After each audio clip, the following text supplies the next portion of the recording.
স্বৈরাচার বিরোধী আন্দোলনে শহীদদের স্মরণে দোয়া ও মোনাজাত ও আনন্দ মিছিল। আব্দুল ওয়াহাব, ভুরুঙ্গামারী।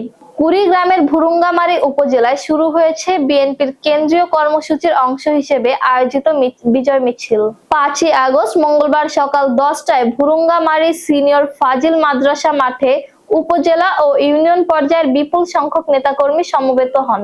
কর্মসূচির শুরুতেই স্বৈরাচারী শাসনামলে শহীদ হওয়া সকল শহীদদের আত্মার মাগফিরাত কামনায় অনুষ্ঠিত হয় এক বিশেষ দোয়া ও মোনাজাত। মাদ্রাসা মাঠে নীরব পরিবেশে অনুষ্ঠিত এই দোয়ায় অংশগ্রহণ করেন বিএনপি ও এর সহযোগী সংগঠনের নেতৃবৃন্দ।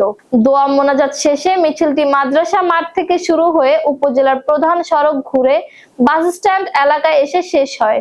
সেখানেই অনুষ্ঠিত হয় এক সংক্ষিপ্ত ও গুরুত্ববহ জনসমাবেশ।